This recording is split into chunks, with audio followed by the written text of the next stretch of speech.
Good afternoon, everyone. Welcome back to theCUBE's live coverage of UiPath Fusion. I'm your host, Rebecca Knight, alongside Dave Vellante, my co-host and analyst. I would like to welcome Venkat Bhaskara. He is the Director of Automations-AgentOps at Pearson Education. Welcome, Hi. Venkat. Nice. And Mariesa Coughanour, Head of Advisory, Delivery, Mindshare, Automation, Agentic AI at Cognizant. That is a mouthful, Mariesa. You're in charge of a lot of stuff. You know, it's never boring, and we're doing a lot of exciting things, so it's really exciting to be a part of so many different areas that we're working on with clients. So why don't we start from the very beginning, and both of you tell our viewers a little bit about what you do, both at Cognizant and Pearson Education. Mariesa, go ahead. Absolutely, so at Cognizant, in my role I work not only with the way that we deliver for our clients, so think about that as operational excellence, making sure we're boots on the ground, partnering with them, as well as we do a lot with consulting and advisory too, so think of that as more the strategy. How do you scale? How do you drive change? How do you really shift how work is going to be done tomorrow? And then the other piece I wear is also thinking about how do we position ourselves out there so we're telling our story for clients and in the industry, so it helps people be able to find us to hopefully find good partnerships together. And Venkat, how about it, Pearson Ed? I joined Pearson a few years ago and held multiple roles and responsibilities, but I took this great opportunity when it first landed a few years ago on automation. So it was a game changer in the aspect that we have to go and automate a lot of the business processes, to be honest, right? Nothing too fancy, but there was a lot of challenges in all that. But we were able to scale so many automations that are helpful for Pearson, improving their operational efficiency on a regular basis now. Year on year, we are hitting our OKRs like good, I should say. So now with all of this AI happening in the world, right? So the agentic AI is something which our team is very close to, and in order to help support the overall journey, we did form this team called AgentOps. So cool title. So what type of agentic processes have you deployed specifically, and how has it affected your operation? Sure. So again, it's not like a rigid workflow, not the traditional automation. When you think agentic, you want to have some reasoning, some decision making happening. So we have this use case around the student enrollments for our virtual schools business. So where as caretakers, again, just 2 months ago it was all the peak school season, enrollment season and all. So I think it's mostly about the documents that you need to verify, make sure that the process goes smooth, who the caretaker is and all that. So we have implemented that as a rules engine separate, which is able to make those decisions, and also we are going to embark on expanding it to further go and do the kind of a generative AI as well. The agent will go look into that information, and then it can make any of the policy changes that happens. You don't have to go and recode and all that. So that's a big efficiency we are driving now. Well, I hope it's also for parents who end up doing all of those forms. I just got through that season myself, so yes. I know exactly where you speak.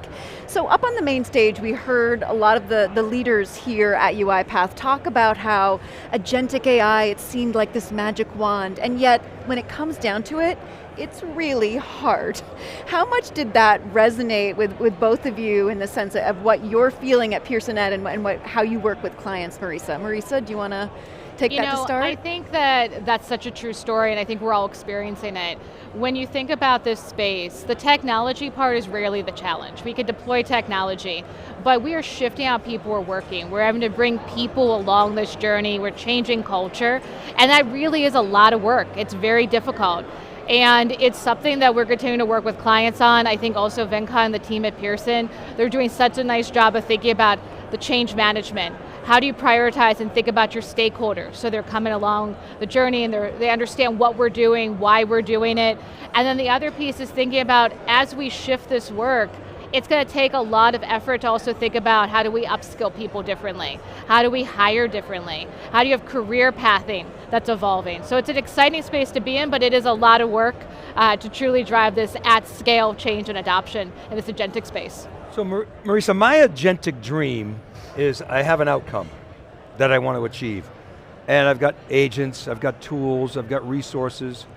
people, it knows my enterprise.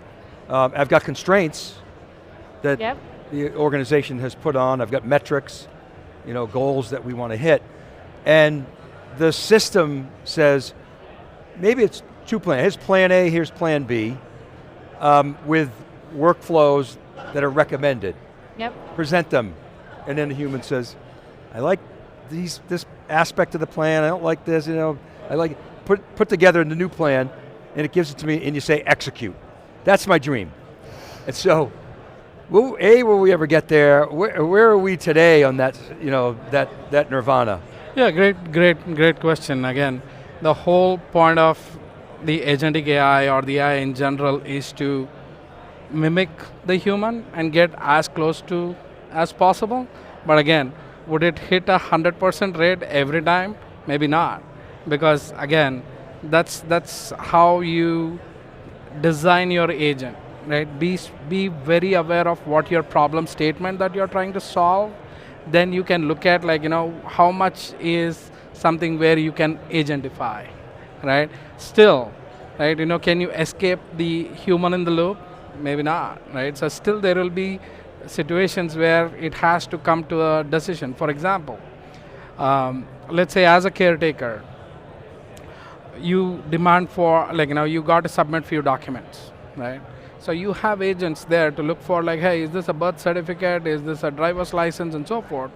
But again, the states, the rules of the states vary, right? Some may say that, I need this primary document. If you do not have, I need these two specific documents where there is a signature of both the landlord and the tenant, if it was something like a rental agreement kind of a thing.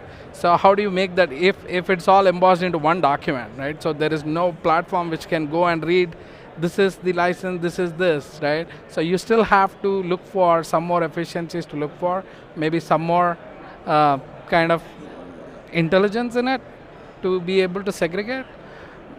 But that's something you're looking for a North Star 100%. Well, right? I'm cool with the human in the loop. Of course, I want the human. You're a in little the loop. biased. You're the human. And I think most organizations would want the human in the loop, for sure. I'm looking for the system to guide me on the best way to do this, and remind me when there's an SLA that I forgot about or something like that, that it's keeping track of. So it's doing all the mundane work that we don't want to fall through the cracks. Yeah, I can relate to one other example for you, because it's not just the user, right? Even as an application developer, he might be there trying to develop a new cool app, right? So the agentic AI as such should be able to help me at every stage of the application development, not just say that towards the end saying something is looking good or not, right? First of all, it has to be a great interface where AI and the humans can talk naturally, number one. And two, if I am trying to check against my standards, the practices, the benchmarks, right? Some of the guardrails and so forth, it's all housed in something called as, let's say, best practices, right? But if I'm doing application development, and then it is constantly checking against that. So that's the agent you want, that's the intelligence you want. So I think that is coming more and more to fruition now, I would say, as we embark on some of the development we are doing in our teams. Because what I would do is I would call Cognizant, you ring up Mariesa and say, hey, I have this problem, I have this complicated business, it's got these dynamic, fluid workflows.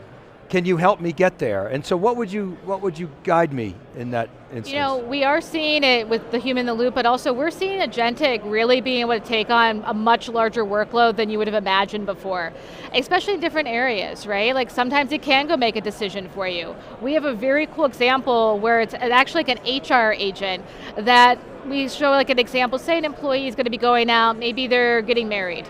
And so it says, I'm going to be taking some time off, this is what I'm going to be doing, and then you actually can watch it. It's almost like I would describe it as this little agent is going out and checking with all these teams and going to meetings for you, coming back and saying, okay, so here's everything I would guide you on the days you could take off, here's some other things you may want to consider if you need to change your last name, for example.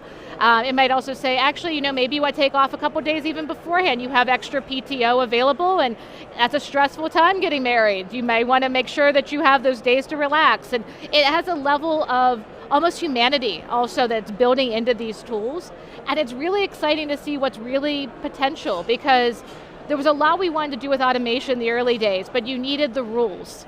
And now we can actually continuously improve, we can give it guidance as it's learning, and it's bringing back insights to you that actually help drive business decisions, and you do see people saying, you know what, I'm okay in this situation, I feel confident, let the agents make those decisions. So the HR person whose job it was previously to check with the teams and guide the employee through that process, what is that person doing? How has their role shifted and their tasks and job?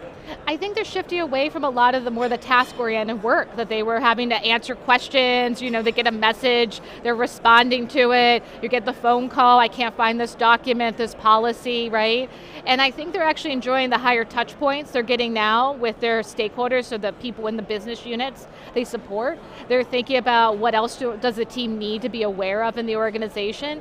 I find very few people are working 40 hours a week, logging off every day when they want to. They have a to-do list a mile long on their side of their computer that they don't get time to get to. And I think these agents are really freeing up the time that we wanted to be able to free up in the past. Give value time back to these employees in the organization. We don't want people working on the mundane, repetitive Q&A kind of thing.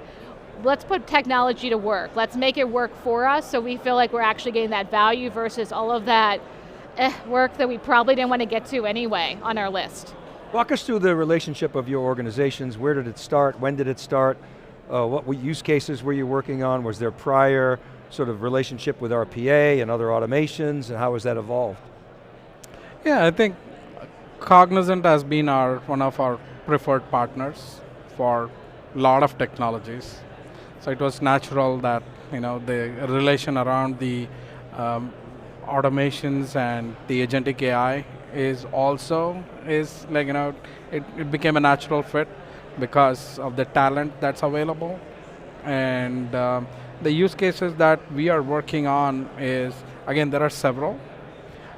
Because again, when we talk about Pearson education, there are several business units, right? So there is the assessment and qualifications, so which actually validates the learning and skills of the people, or the students, or the learners primarily.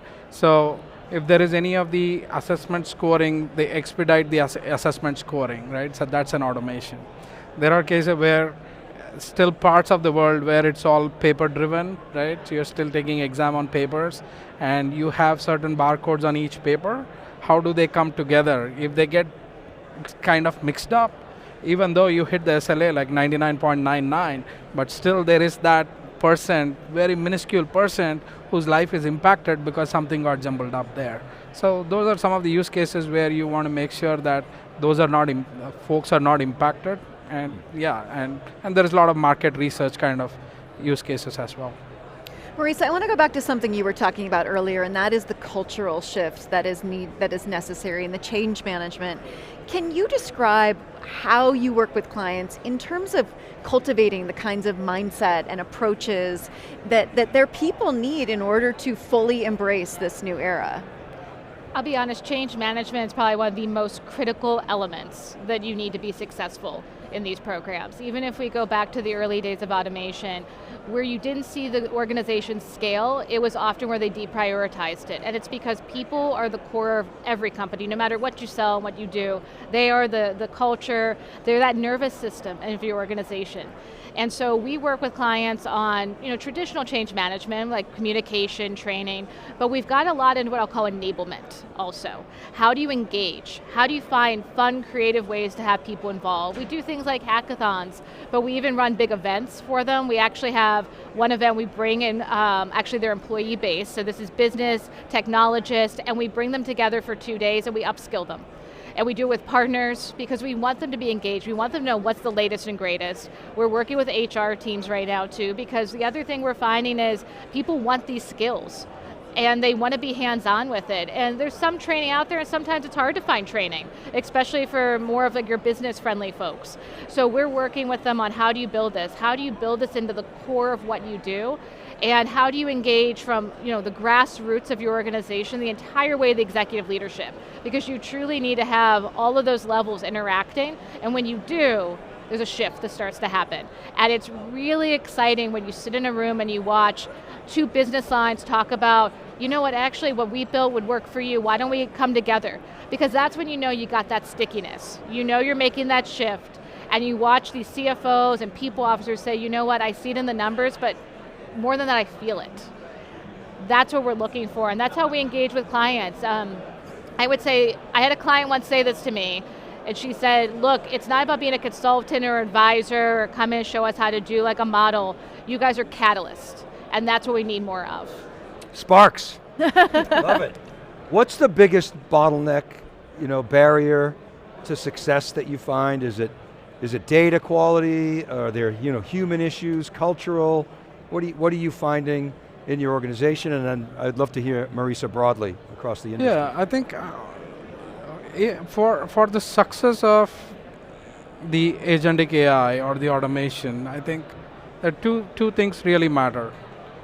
One, having a thorough understanding of your process, the business process. Make sure it's everyone understands, everyone speaks the same language, number one. And two, I would say it's more to do with that mindset, right? So whether do not just get into that position where you got to decide on a specific platform, because today you cannot build that solution just with one platform, right? It is orchestration of agents, right? So that's something what everyone should be more flexible to adopt, I would say, rather than sticking to one, because there is no one magic bullet. If someone said that, hey, delete all your apps on the iPhone, and because there is only one app, then I would say you would have probably bought the most expensive calculator in the world, right? So that's something where that mindset needs to change.